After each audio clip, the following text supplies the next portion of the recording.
Mesdames et messieurs, bonsoir. Heureuse de vous retrouver pour ce 20h. Voici le sommaire.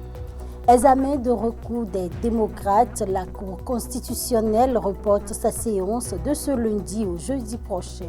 Plus de précisions dans ce 20h.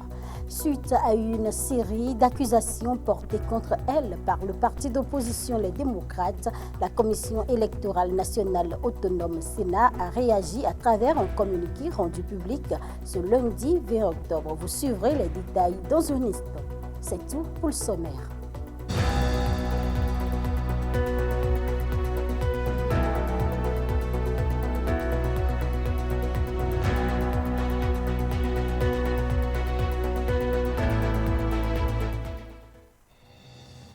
Saisi d'un recours pour inconstitutionnalité formulé par le Parti Les Démocrates le 2 septembre dernier, la Cour constitutionnelle a reporté l'audience au jeudi 23 octobre 2025. C'est à la demande du Parti Les Démocrates lors de l'audience ouverte ce lundi matin. Les explications avec le requérant Kamar Ouassagari.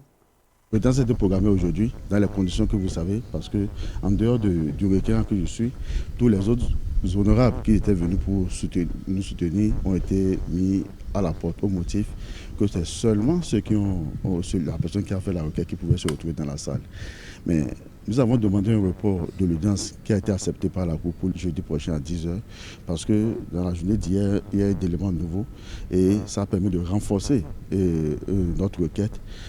Et nous sommes sûrs que le jeudi, le droit sera dit, parce que de cette décision, de la décision que sortira la Cour constitutionnelle, dépendra de beaucoup de choses dans le pays.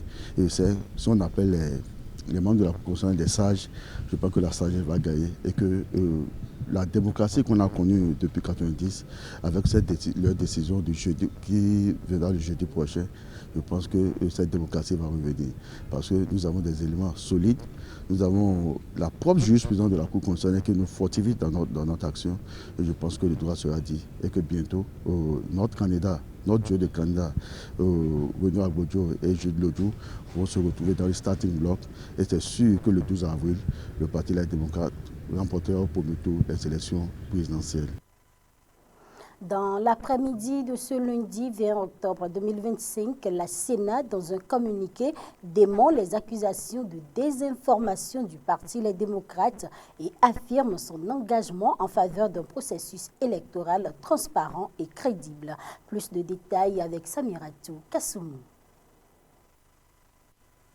Effectivement, suite aux récentes déclarations de certains membres du Parti Les Démocrates accusant la Sénat de complicité dans une affaire Michel Sodinou, l'institution en charge des élections refute les accusations de partialité et de désinformation formulées par le Parti Les Démocrates. C'est à travers un communiqué rendu public ce lundi. L'institution dénonce une campagne de manipulation de l'opinion publique et réaffirme son engagement en faveur d'un processus électoral transparent et crédible.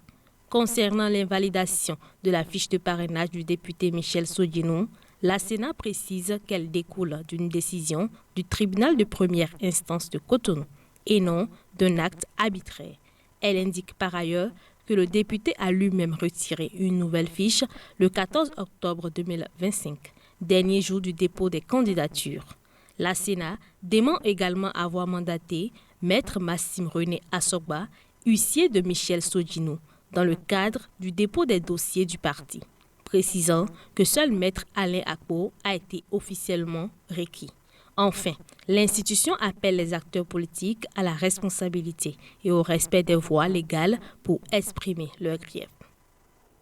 La Commission électorale nationale autonome a enregistré à la faveur de la phase d'enregistrement de candidatures comptant pour la présidentielle du 12 avril 2026 5 déclarations de duo de candidats.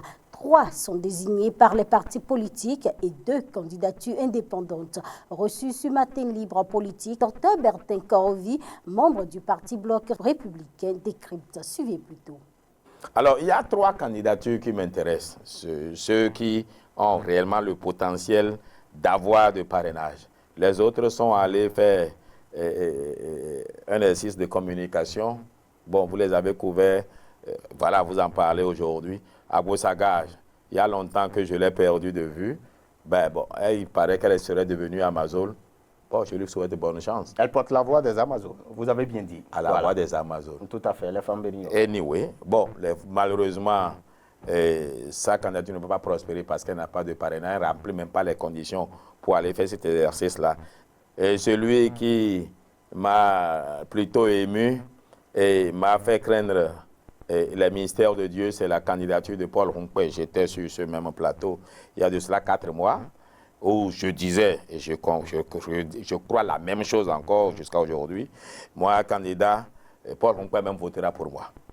Mais moi, qui chantais partout, qui courais partout, je n'ai même pas eu droit à la candidature avant même de parler de parrainage. Mais Paul Rompé est resté tranquille. Et puis c'est la volonté de Dieu, élève qui il veut, abaisse qui il veut. Dieu lui a donné jusqu'à 38 parrainages. Alors que lui-même, naturellement, n'en a que 6. Donc il a réussi à plaire à 32 autres députés ou maires de la mouvance présidentielle. Donc il faut se méfier des voix de Dieu. Il faut sous-estimer personne. Vous savez, ils sont nombreux à se moquer, y compris moi-même, de Paul Rompé il n'y a pas si longtemps que cela. Mais il sera mis dans son CV qu'il a été 2 fois candidat. Moi, c'est seulement 1 fois. Non, mais pourquoi le candidat Wadayi n'a pas pris parole? Tout simplement parce qu'il est porté par 4 partis politiques qui voulaient forcément apparaître dans la cérémonie. Et il a bien fait de ne pas prendre parole, de les laisser parler à leur base. Oui, ben les partis ont voulu montrer à leurs militants que réellement Wadayi est leur candidat et qu'ils l'ont accompagné jusqu'à la Sénat faire les formalités pour convaincre les derniers peut-être récalcitrants et dans les partis qui se demandaient toujours si c'est Wadayi qui va porter leur étendard. C'était l'objectif. Certainement, ils ne m'ont rien dit, mais je fais une analyse. Vous savez, ce qui arrive au parti, les démocrates, ça m'attriste. Sérieusement? Oui, ça m'attriste parce que j'aurais bien aimé qu'il y ait compétition avec eux pour les démystifier. Mais je crains, je peux me tromper, mais je crains que de par leur mauvaise gestion politique entre eux-mêmes, et une maison divisée ne peut pas prospérer, et ils risquent de ne pas être au rendez-vous de la compétition. Or, mon souhait est qu'ils y soient. L'alimentation joue un rôle déterminant dans la prévention de nombreuses maladies, dont le cancer. Au Bénin, la richesse de la cuisine locale offre de multiples possibilités pour mieux manger tout en se protégeant. Quel choix alimentaire privilégié? Quel comportement adopter au quotidien? Fridaous Yessoufou, spécialiste en génie de la technologie alimentaire, nous éclaire sur le sujet. Du point de vue physiologique, les cellules de notre organisme se régénèrent naturellement. C'est-à-dire qu'on a normalement nos cellules de notre corps, de nouvelles cellules qui sont systématiquement créées au niveau de l'organisme. Donc une fois que ces cellules-là, le système qui régit le fonctionnement de ces cellules-là est perturbé, ça peut laisser naissance aux cellules cancérigènes. Une fois que ces cellules-là se multiplient de façon anarchique, on a le développement du cancer, voilà, au niveau de notre organisme. L'alimentation est la cause d'environ 20% des cancers. Donc, on peut ajouter également le surpoids, l'obésité, le tabagisme, l'alcool également. Les engrais chimiques peuvent avoir en leur sein des éléments cancérigènes. Une fois arrivés au niveau de l'organisme, modifier la constitution de nos ADN. Donc, notre ADN est perturbé et ça peut laisser aussi, ça peut causer vraiment la survenue du cancer. À cela s'ajoute également nos habitudes culinaires.